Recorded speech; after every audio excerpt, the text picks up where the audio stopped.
oli ku Bokati TV leero enkya ne luli Bokati TV. Leero tuleese omukulu Black Skin singa kozesa ya Ssenyonga butudde eri mu byekika ensoko buze kubawuliriza Lubogola Simba empologoma ennungi y'eddembe abawuliriza Lubogola Simba empologoma y'eddembe neewuluguma. Nalabye posti yo ku Facebook ng'ogamba nti gyenvudde original soon agenda kubeera nga alibeera released. N'ogamba the two artists should learn to pay the creators. Ate bwe tuwulira oluyimba lwa gyenvudde tulaba nga Bebe Cool yabadde yakata oluyimba lwa gyenvudde temwakwataganye era obuzibu buvaawa? Obuzibu buva mu nsasula direct nsasula n'olulimi oluvoola. Omanyi abantu sente zibula naye olulimi oluvoola olwandamayininga omuntu kubeera ne voice note zenziyina ne baloya bange nazibawadde ng'azalawa olulimi olw'okuzalawa lubi nnyo. In fact sente naawe olina omuntu akubanja maanyi ne bantu bonna betukolera ezo mukama wange ensasula nakunnyonnyola ng'omuntu naye okukozesa olulimi oluzalawa. Azalawa atya? Maani olinagamba ate temubeera basiru ate njagala mubeeremu amagezi maani. Kati omuntu ddala mutufu okujjako nga gwe musiru, omuntu akolera ekyakabi nekigwa mu konsepti yafuuka atya omusiru. Njagala naawe okitegeere. Bebe Cool mwali mukolaganyako bifo? Lwaki namukolera katono, wawulirayo nga nvuddeyo nga nkaayana katono nebugamba katono kankolera. Nakola pandi wayini wawulira nga nvuddeyo nkaayana, mutabani we namukolera ennyimba bbiri wawulira nvuddeyo nkaayana. Okitegeera? That contract was okay era nagikwasaganya ne Joshi nga kyali manager we. Joshi yagikwasaganya contract kuba Joshi yamakinga sure omuyimbi takola video takola kintu kyonna nga tannakiryalinga step esooka. Okitegeere y'oluyimba we luva. Naye kati obuzibu bw'abayimbi afuna oluyimba n'atandika okutunuulira ani agenda olushutinga ngenda kwambala ki kati n'atandika okwerabira eno omuntu yataddewo idea nga teriiwo. Okitegeera? Kankuzizeko emabega Blood onansonyiwa okumira kulira mu katayimu olweero oyambadde waliwo eyaluyiiya ebizigo byeweesiga waliwo eyabiyiiya esimu gy'okozesa application zeyina buli kimu kyonna. That means okuyiiya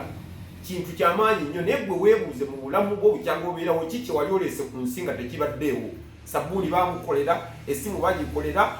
seminti bw'osubbi kyonna byonna waliwo omuntu yakera ku makya nakola ki n'abikola buli kimu kyonna gwe kyokola kyokka mpozi okuzaala omwana. N'ebino ebintu ebirala byonna bye twetooleramu waliwo abantu abakira ku makya ne babicreatinga. That means betaaga credit ne respect n'okubawa okubasasula akantu kaabwe akatono bo ke bakola ki kibabeera bakoledde nabo bagende bafeedinga family zaabwe. Black Skin abawandiisi muyina enkola nti omuyimbi tasobola kukola luyimba lwo mu studio nga gwe omuwandiisi toliiko.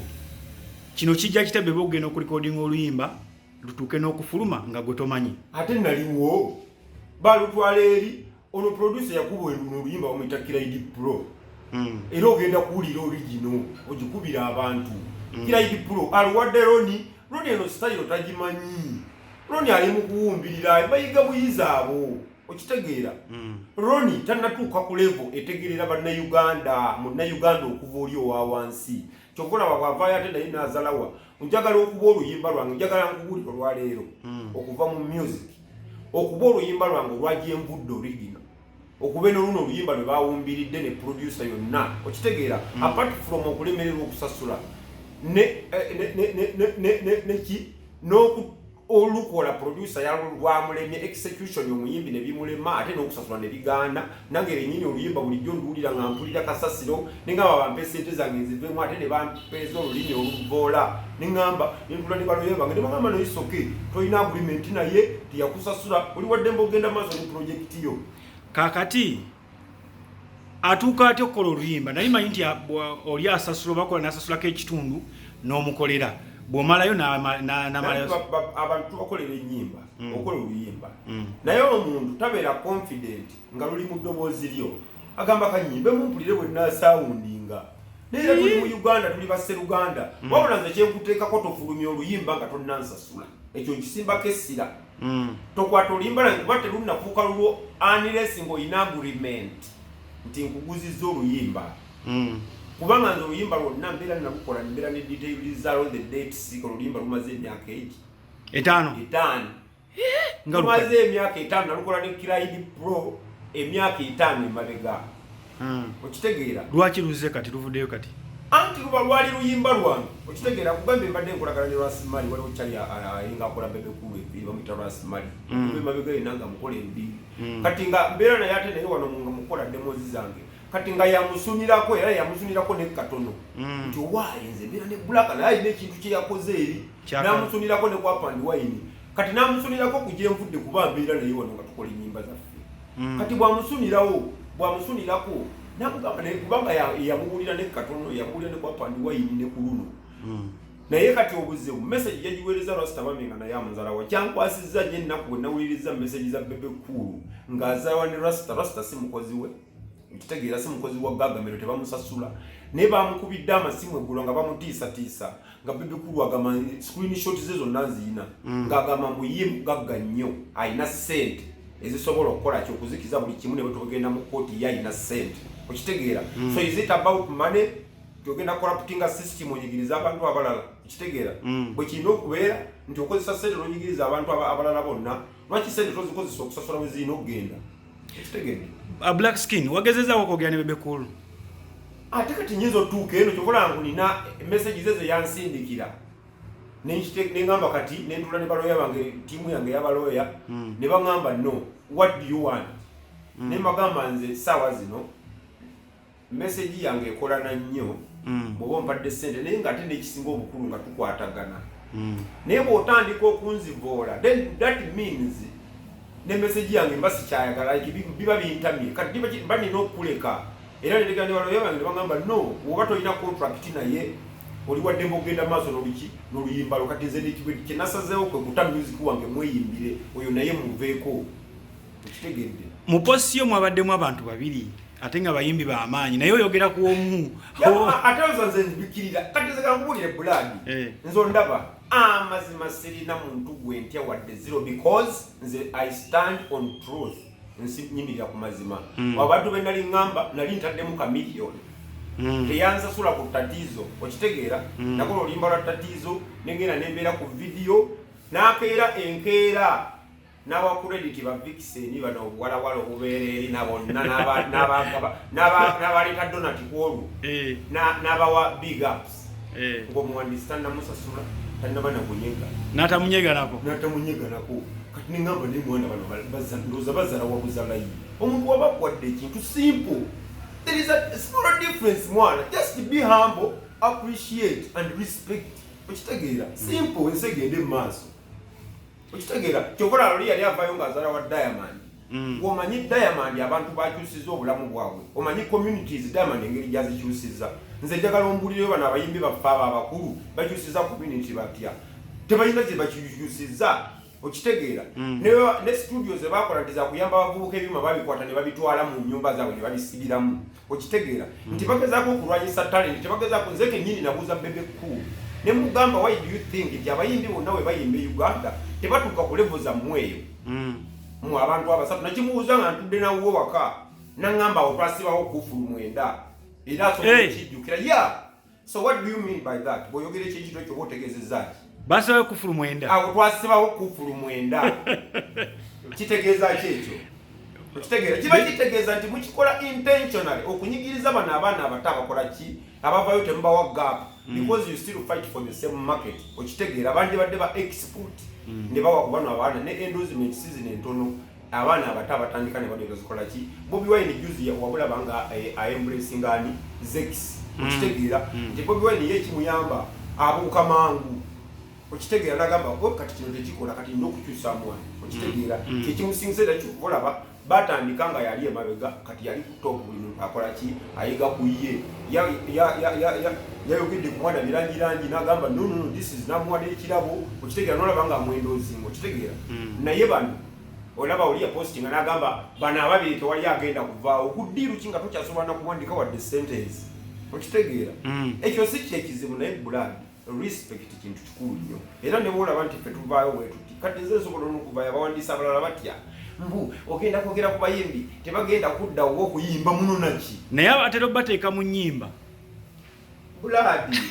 nakasasiro omuntu mwesente zemutegeraganye olaba buladi oyinza okubanga gwenzo ndaba fala nekuleetera ekidumula ky'amazzi mpa siringi 2 ago gampe nze manye engeri gyengenda okugatetenkanyamu naye ate tudde lino gakati gwosa asomba amazzi oyogera ki ensi ekumanyi ate kiki kyoba otegeeza disrespect kyekisinga obukulu arrogance okitegeera kibi nnyo mutera okuwaayo number of songs oli n'alondako endala n'azizza gwamuwa nnyimba mekokulondako oyo kati emabega namuwaako nga yeetaaga ennyimba 5 nemuwaako ennyimba 14 okitegeera nga buli lunaku tubeera tumugamba n'abantu banga benkola nabo ennyimba twatwala time on eno business tuzikola nga tukozesa amasannyalaze tulya tunywa ne tukola ennyimba 14 ne tuzimuwa ne Joshi yali manager ebiseera ebyo ne tuzimuwa alondeko ennyimba zagenda okukozesa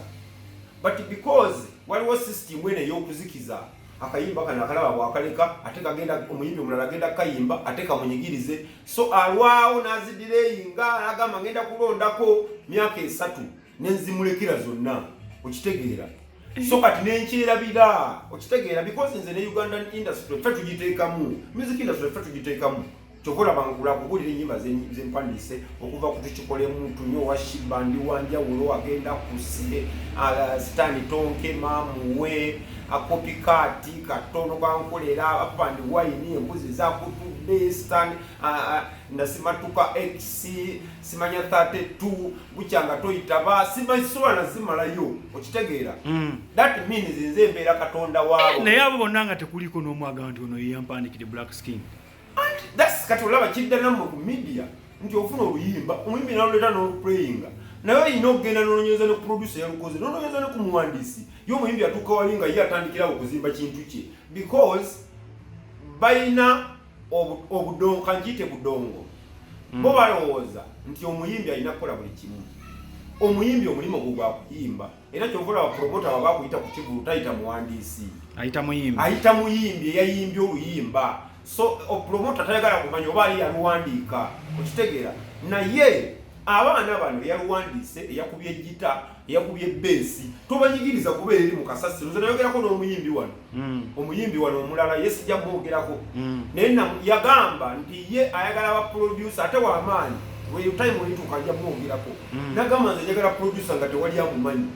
producer abeerere oga musawo muganda mukuumire eyo ngenda mugandogako bunozi nemugamba kati ebiroto bya producer byo ogenda ekitegeezo tasobola namugamba nti amwenda osinge wadde tasobola naye bw'owulira muyimbi alina erinnya abantu bamufollowinga alina abaana abaagala okubeera nga ye agamba bwafuna producer agenda mukweka eyo alinga musawo we muganda anogako bunozi kati ebirooto by'oyo producer byo biba birazeewa naye ng'ate yabeera n'essuubi nti nkoze n'ono agenda kunzijayo nga gwe ekintu kyogamba ono mutadde mutavaayo bwagezako okujjayo emikono bwati ng'otandika okugamba otajja kusobola oyo omuvumirira okitegedde. Black Skin ogambye Bebe Cool alina ennyimba z'endala ogenda zimulekera oba no nze kati twalina contract eyasooka okitegeera sijja kuwulira na sente kubanga saga okujjako nga anyize batoni bwanyiga batoni nga nange nyiga batoni naye twalina contract eyasooka yali ennyimba 10 written contract oba gentleman ye yasooka yali written contract ne Joshi ne tugisayiningako it was a written contract n'empapulo ziyina be balina okubeera nazo ate nze nina okubeera nazo zaaki be balina okubeera nazo because be bagula be balina okulaga approval nti bangulako okitegedde nze byange bibeerayo nina gye mbikuumira kati ogambye eri yasooka neggwa eyo neggwa okitegeera era twagikolagana ne Joshi nga kyali manager we Joshi yalinamu engeri gy'amanyi okulwaninga ebintu bya Bebe Cool okitegeera era okulashinga kwa bisaga bingiramu sibimanyi nnyo but yeze gwe nakolagana nga naye era saafunamu friction naye okitegeera yamaani akatalekeka naddala message okugenda eri Bebe Cool kati nze nkugambye nagambye bagenda kulitayalinga kati nze nkubuulirira wano okitegeera ekibitayaringisa omuntu ki kuba nti byayimba tebikyakola akaddiye byayimba nga tebikyakola tebikyapiiringa that's why bajjeewo abantu nga ffe Ukitegera Mswahili anasema unaweza kuamua kupindua meza. Usobola usala wewe meza unajikora ki? Nojivunika. Sasa hizi nimepindua meza. Ukitegera nina interview at Dar es Salaam, ukitegera nina ku Kirasi FM, nina ku Wasafi FM,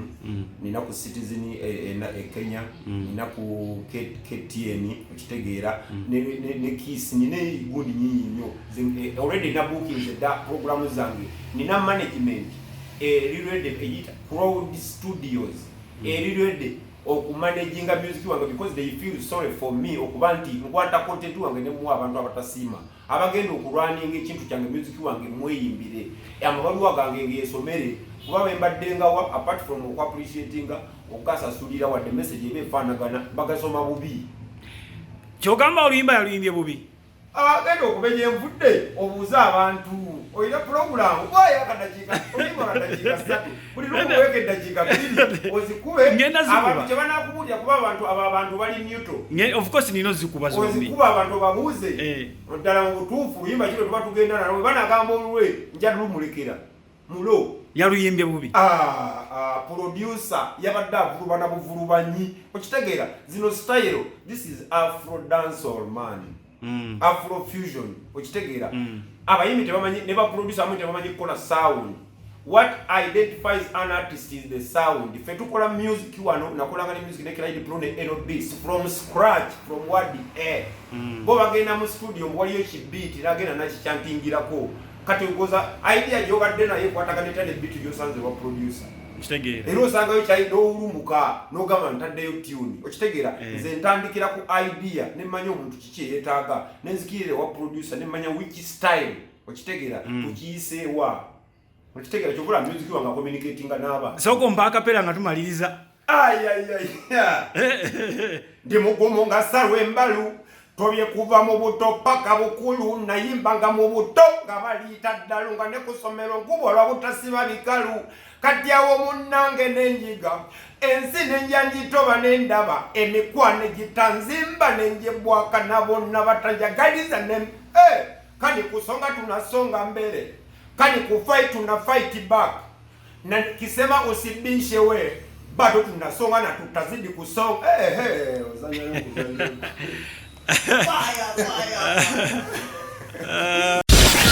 Oli ku Bokati TV leero enkya Naruli Bokati TV